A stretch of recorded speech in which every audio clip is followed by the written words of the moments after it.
ऊपर से मैडी के साथ मौका मिल रहा था मुझे पहली दफ़ा काम करने का and I didn't want to miss that and lose that. मैं 22-23 साल का हीरो नहीं प्ले कर रहा हूँ। मैं बाकायदा 40 प्लस का जो है एक इंसान जिसको पहली बार प्यार हो जाता है। आजकल के ज़माने में जैसे कि हमने इस फिल्म में भी कहा है कि अकेलापन सबसे बड़ी बीमारी है। सब भीड़ में रहते हुए भी, पूरे सोशल मीडिया के अंदर रहते हुए भी, कभी-कभी आप रात को जब अपने सर तकिए पे रखते हो, तो आपको ये सोचने में मजबूर हो जाते हो कि भई मेरे नज़दीकी और करीबी लोग क्या उतने ही मुझे पसंद करते हैं जितना मैं उन पे निर्भर हूँ।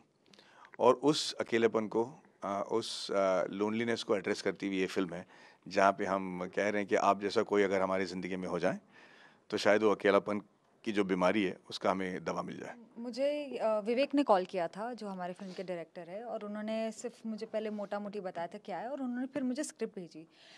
स्क्रिप्ट बहुत ही प्यारी है, मतलब आप ट्रेलर में भी देखेंगे तो एक बहुत ही खूबसूरती से जो इमोशन है कि एक लड़का एक लड़की है वो एक दूसरे से प्यार करते हैं और उनके बीच में जो कॉम्प्लिकेशंस है ये तो हम सुनते रहते हैं, बट किस तरीके से बताया उनकी उनकी कॉन्फ्लिक्ट्स क्या है, वो बहुत ही लेयर्ड थे। एंड ऊपर से मैडी के साथ मौका मिल रहा था मुझे पहली दफ़ा काम करने का and I didn't want to miss that and lose that, sweet. So I was very excited.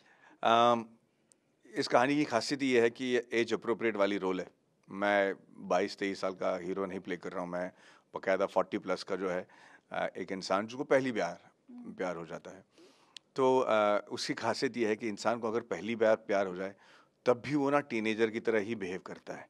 उनको देखने में थोड़ा अजीब लगता है, पर वो खुद ही एहसास नहीं करते। हो सकता है कि असली लाइफ में वो बहुत ही हाई अचीवर हों, बहुत ही कंट्रोलिंग हों, बहुत ही पावरफुल इंसान हों, पर अगर पहली बार उसको प्यार हो जाए तो मक्खन की तरह पिघल जाता है, और ये तो फिर भी बहुत ही साधारण सा इंसान है। तो रहना है तेरे दिल में से लेकर यहाँ तक का जो सिलसिला रहा है, जो सफ़र रहा है, उसकी खासियत ये है कि बहुत ही एज अप्रोप्रिएट है, और मुझे ये बात बड़ा अच्छा लगा। और दूसरी बात ये है कि कुछ लोग कॉम्प्लिकेटेड होते हैं।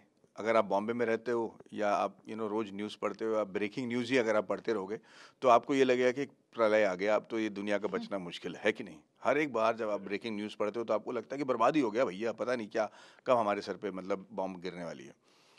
पर इसके अलावा भी एक दुनिया है जहाँ चीज़ें थोड़ी नॉर्मल होती हैं, स्लो चलती हैं। छोटे-छोटे गाँव में चले जाइए, वहाँ पे अगर आप लोगों से मिलोगे तो उनको लगेगा कि हाँ भाई, अभी भी इंसानियत है, लोग हैं। हम 5 साल, 6 साल आगे की ज़िंदगी देख पाते हैं, उसके लिए हम तैयारी कर सकते हैं।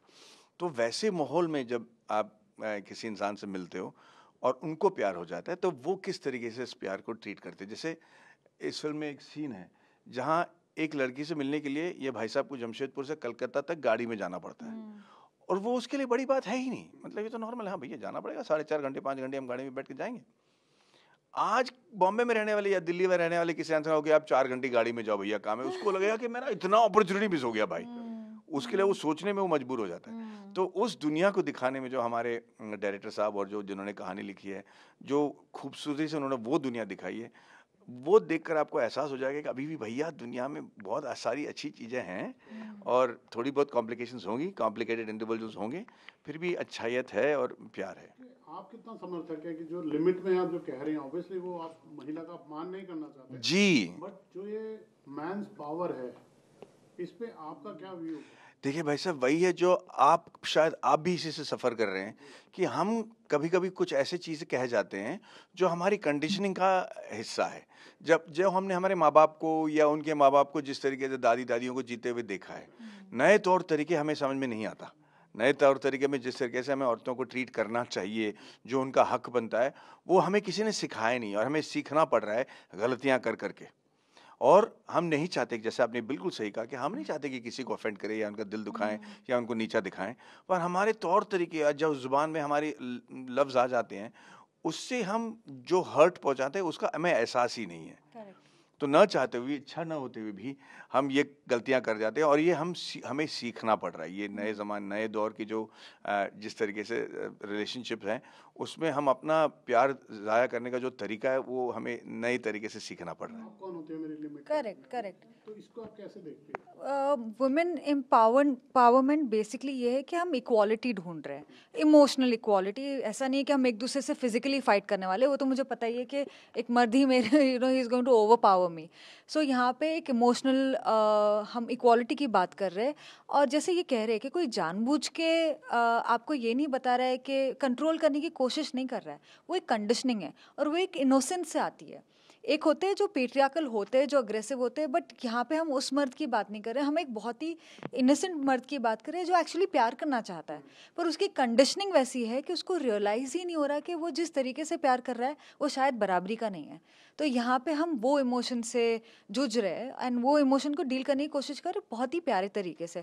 और मुझे लगता है ये फिल्म देखने के बाद ना काफ़ी मर्द समझेंगे भी कि यहाँ पे हम किसी को दबाने की कोशिश नहीं कर रहे। हम ये नहीं बोल रहे कि मर्द गलत है या मर्द रॉन्ग है या हमें ये चाहिए, हम वो चीज़ के बारे में बात ही नहीं कर रहे हैं। हम बहुत ही छोटी चीज़ के बारे में बात कर रहे हैं कि इक्वालिटी, वो कहाँ इधर जा रहे उधर जा रहे, यहाँ पे हम उसकी बात नहीं कर रहे कि तुम ये मत पहनो, तुम इससे बात मत करो, तुम उससे बात मत। हम बहुत ही गहरी और बहुत ही अलग चीज़ों के बारे में बात कर रहे हैं। हम प्यार वाले सवालों की बात नहीं कर रहे।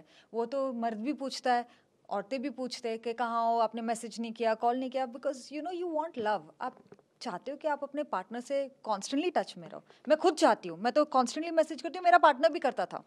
चलो, आप लोग का प्यार बना रहे, आपकी फिल्म बहुत लोगों को पसंद आए। हमसे बात करने के लिए बहुत शुक्रिया। Thank you so much, thank you.